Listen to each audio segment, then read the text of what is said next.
Hello everyone, welcome back to the channel. In today's video, we're going to understand SD-WAN in a simple and practical way. We'll start by looking at the limitations of traditional WAN networks and why organizations are moving towards SD-WAN.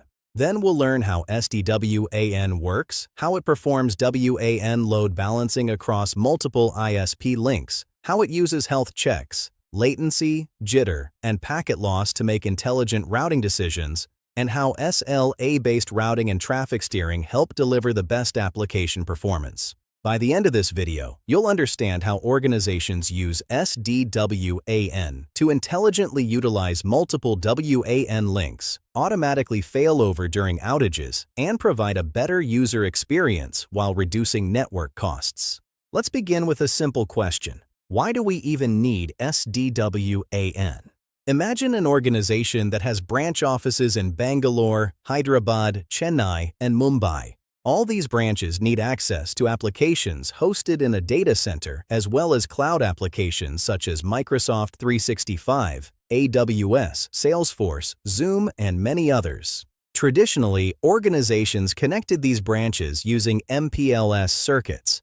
MPLS was preferred because it provided reliable connectivity and predictable performance. However, business requirements have changed significantly over the last decade. Most applications are now moving to the cloud. Users spend more time accessing SaaS applications than accessing applications hosted in corporate data centers. At the same time, organizations want higher bandwidth while reducing WAN costs. This creates several challenges. MPLS links are expensive, increasing bandwidth requires additional cost. Provisioning new circuits often takes weeks or months. Internet-bound traffic may have to travel all the way to the corporate data center before reaching the internet, creating unnecessary latency.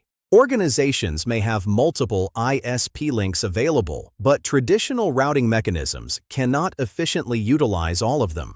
This is where SD-WAN comes into the picture. SD-WAN stands for Software-Defined Wide Area Network. The term software-defined means routing decisions are no longer based purely on static routes or traditional routing protocols. Instead, software continuously evaluates network conditions and automatically chooses the best path for traffic. Think about Google Maps and how it helps you find the fastest route. When you're driving, Google Maps continuously checks road conditions and traffic congestion. If it finds a faster route, it redirects you automatically. SD-WAN follows the same concept. Instead of monitoring roads, it monitors WAN links. Instead of routing vehicles, it routes application traffic. An SD-WAN device can simultaneously use multiple WAN connections such as MPLS, broadband internet, fiber internet, LTE, or 5G connections. The device continuously analyzes these links and determines which path is best for each application. One of the biggest advantages of SD-WAN is WAN load balancing. Without SD-WAN, organizations often configure one ISP link as the primary connection and another ISP link as a backup connection. This means the backup link remains idle most of the time. With SD-WAN, multiple WAN links can actively carry traffic at the same time. There are several methods used to distribute traffic. The first method is round-robin. In round-robin load balancing, sessions are distributed equally across available WAN links. For example, Session 1 uses ISP1, Session 2 uses ISP2, Session 3 uses ISP1, and Session 4 uses ISP2. This approach ensures both WAN links are utilized. Another common method is source IP-based load balancing. In this method, the source IP address determines which WAN link will be used. For example, users from the finance department may always use ISP1, while users from the engineering department use ISP2. This provides predictable traffic distribution and maintains session consistency. In this case, both the source and destination addresses are considered before selecting a WAN path. For example, a user accessing Microsoft 365 may use ISP1, while the same user accessing AWS may use ISP2. Another popular method is weighted load balancing. Imagine that ISP1 provides 100 megabits per second bandwidth, while ISP2 provides only 50 megabits per second bandwidth. Distributing traffic equally would not be ideal because one link has twice the capacity of the other. In such cases, SDWAN assigns weights to WAN links and distributes more traffic through the higher capacity connection. This ensures efficient utilization of available bandwidth. Now, load balancing alone is not enough. A WAN link may appear operational while still providing poor user experience. For example, an ISP link may be physically up, but users may experience slow applications, poor voice quality, frozen video calls, or application timeouts. So how does an SD-WAN device determine whether a WAN link is actually healthy? The answer is continuous health monitoring. In solutions such as FortiGate SD-WAN, the firewall continuously sends health check probes to predefined destinations. These destinations may be public DNS servers, cloud applications, remote branch offices, data center servers, or any specific IP address configured by the administrator.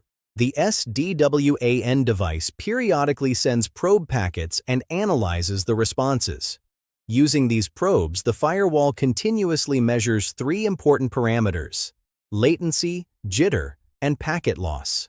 Latency is the amount of time it takes for a packet to travel from the SD-WAN device to a destination and back again. You can think of latency as network delay. For example, if a FortiGate sends a probe packet and receives a response in 20 milliseconds, the latency is 20 milliseconds. Lower latency generally means better application performance. The second parameter is jitter. Jitter measures the variation in packet delay over time. Suppose the first packet takes 20 milliseconds, the second takes 21 milliseconds, the third takes 22 milliseconds, and the fourth takes 20 milliseconds. The delay is very consistent, so jitter is low. Now imagine the first packet takes 20 milliseconds, the second takes 90 milliseconds, the third takes 30 milliseconds, and the fourth takes 110 milliseconds.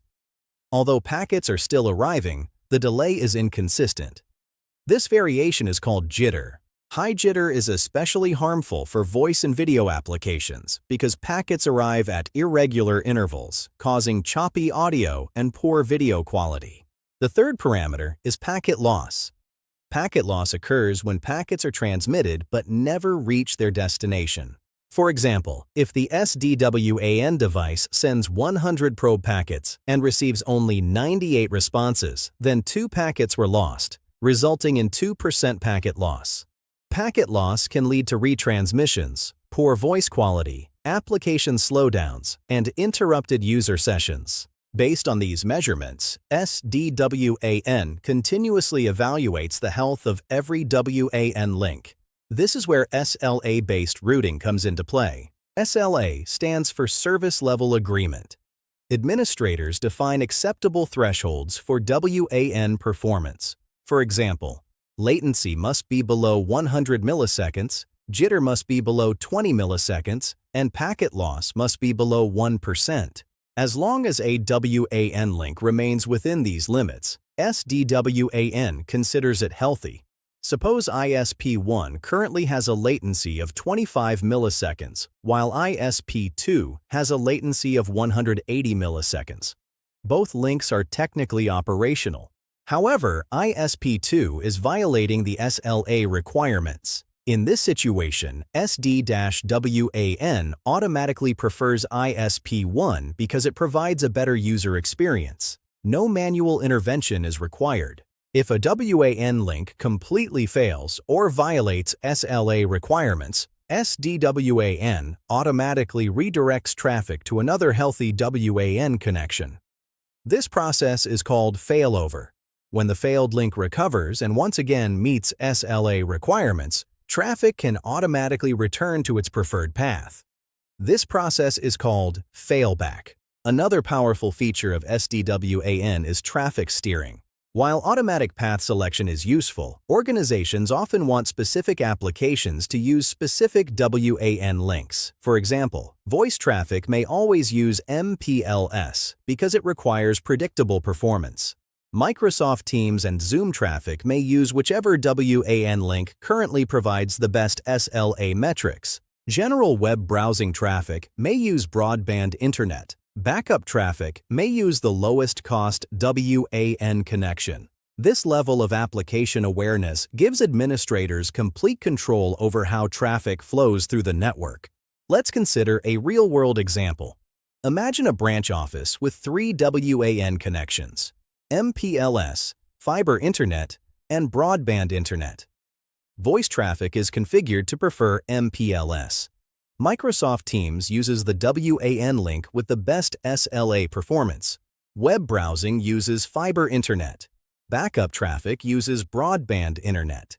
Everything operates normally until MPLS suddenly experiences high latency. The SD-WAN device immediately detects the degradation through its health check probes. Since MPLS is no longer meeting SLA requirements, voice traffic is automatically redirected to the next best WAN link. Users continue their calls without interruption. When MPLS performance returns to normal, traffic automatically moves back to the preferred path. All of this happens dynamically and often without users even noticing.